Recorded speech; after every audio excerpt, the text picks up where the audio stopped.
Alrighty, welcome to our March edition of Atlas Answers. This month we're going to be talking about sensory tools and self-regulation supports, specifically the ones that are, available in our Atlas library for you to be able to loan, try out, see if it works for your students. We do these learning sessions every month. If you are interested in different topics of assistive technology every month, make sure to join us. My name is Raine Sims. I'm an AT specialist with Atlas. Let's go ahead and get started. All right. So before we dive into the content, just an overview of who we are. Our Atlas program is based in Indiana. We serve the whole state of Indiana, basically. And if you are a public K-12 educator teaching at a school in Indiana, then you can use our services. We do equipment demonstrations, so demos of assistive technology. We do technical assistance, so we will come to you and help you figure out what will work for your students. We do workshops and trainings. We have a loan library of over 1,000 items and over 400 Apple apps, which we'll talk about a little bit today as well. And then I also want to mention that unless otherwise noted, all items that are mentioned today in this presentation are available for loans through Atlas.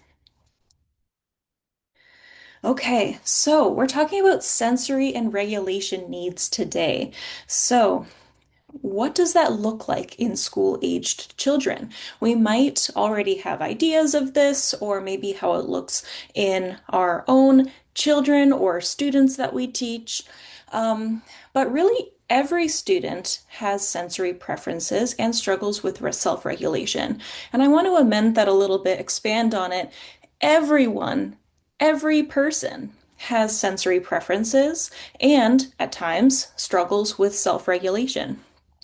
Um, I sometimes heard as a teacher, maybe parents would commonly say, like, I just wish that my kid was able to, regulate his emotions. But that's something that adults really struggle with too.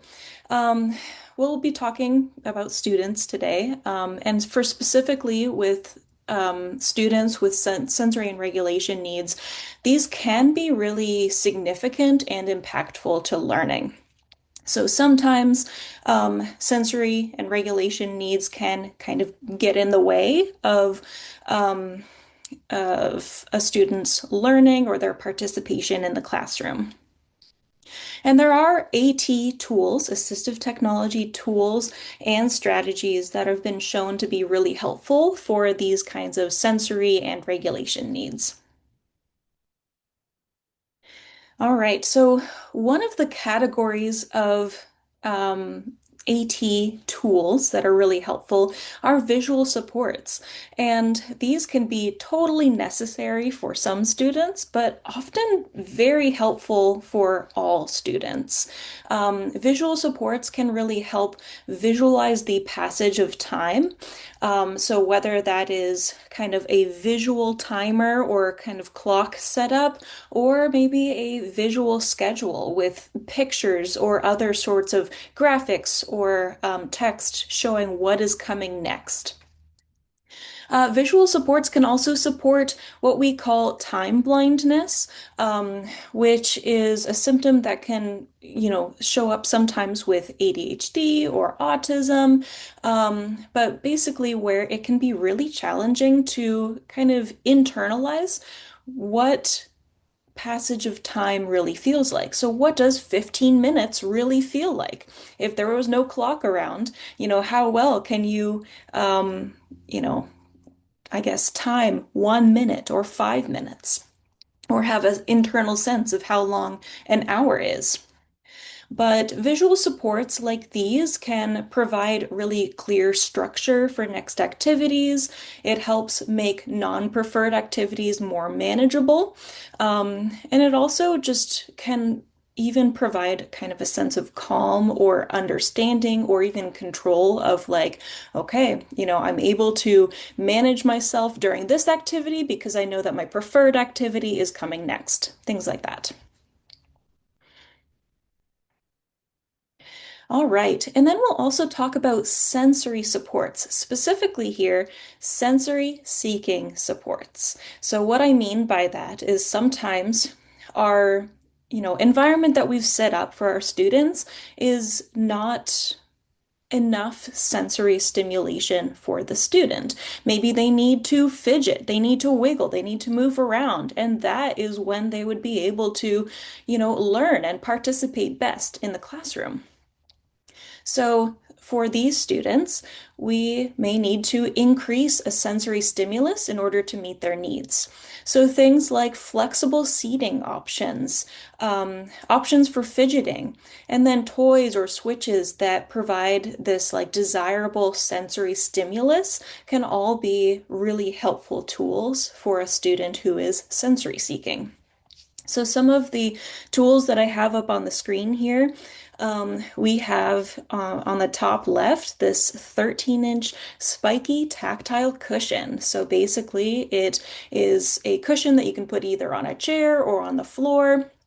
And it is, tactile, so it's, provides that sensory stimulation when you touch it. But it also allows the student to kind of wobble on it, use their core muscles, fidget a little bit.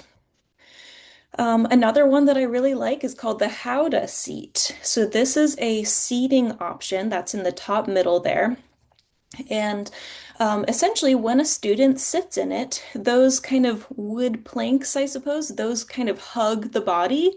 It provides both kind of uh, like a like some pressure, like hugging pressure, but it also allows the student to rock back and forth because of these straps on the side here. So they can use it either on the floor or again on a chair. We also have things like on the top right, we have the foot fidget, which is essentially a bungee cord that can go on chair legs, desk legs. Some of them are even standalone.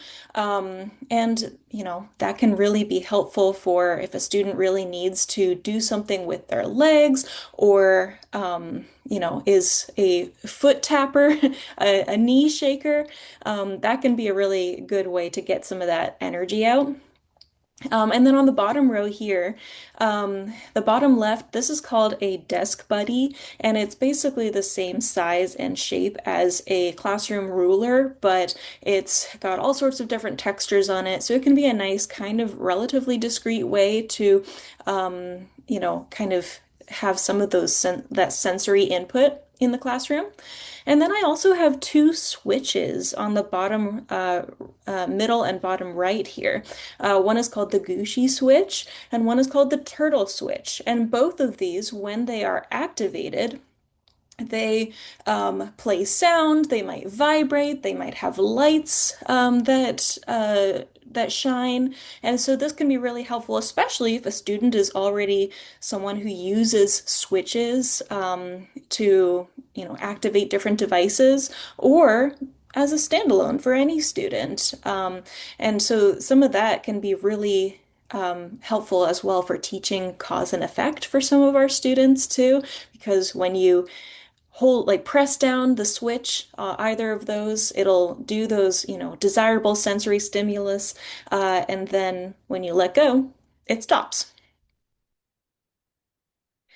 All right, and then I want to talk about the other side of it, these sensory avoidant supports. So sometimes there is too much sensory stimulus in our environment. So if we want to kind of focus on, I guess, calming or reducing the impact of sensory stimulus in the environment for our student, then we might look at things like hearing protecting earmuffs, where it can just make everything a little bit quieter. We know that in schools, sometimes there's an unexpected loud sound or, a lot of people in the hallway. And so that can really be Very helpful. And then we also have weighted and deep pressure options as well. So up here we've got our sloth, a heavy hugger. So this is essentially a stuffed animal, but he's weighted, and so you can kind of wrap the arms around around yourself how you'd like, and that can kind of provide some calming, soothing pressure. And then some other options in the bottom left here, we have these are weighted lap pads. And one thing I like about these weighted lap pads is that they are wipe clean. So you're able to clean them with, a Lysol wipe or something like that, rather than being plush. And then, a student could have it on their lap during, class activities or when they're doing independent work. And that can really help provide some of that calming pressure. And then we also have something called the Snug Vest available for loan as well. That is a vest that the student wears that uses like inflation, or it gets inflated with air to kind of provide some like a hugging sensation on the student's torso. And so for some students, that can be a really great option and can kind of signal to their body, to calm, that they can calm, that they are safe. All right. And in addition to those physical items that we talked about, we also have iOS apps. So our Atlas library will loan out iPads to you if you'd like to try any of our apps or all of our apps, really. And these are some of the options that are helpful for supporting sensory needs, self-regulation, and also social emotional learning. Um, so some of these can be um, are often apps that are geared towards students with autism. Students with autism, ADHD, are often the ones who we'll see have sensory needs. So some of these could be, you know, some social skills ones, or visual stories, or even the zones of regulation, where the student can kind of, learn a bit more about, what they're feeling and how to communicate that effectively in kind of a common language, right? Okay, and so I've already alluded to this, but how can Atlas help? Educators can borrow items or apps or both from Atlas to identify tools that might be appropriate for your students. So if you have a student that you think might benefit from, a tool, maybe you're not sure which one, or maybe you already know which one. Feel free to reach out to us. We can also work directly with you. Our AT specialists are happy to help figure out what might be appropriate for your student. It can also, be sort of challenging to figure out what size of item you might need. The tools that you might use for a kindergartner might be very different than the tools that you might use for a 12th grader, for instance. So we're happy to work with you. So that would look like submitting a technical assistance request, and we are happy to help you. All right. At this point, I'm going to stop the recording, but thank you everyone for joining us. We will stay on for questions if there are any, but otherwise, have a great day.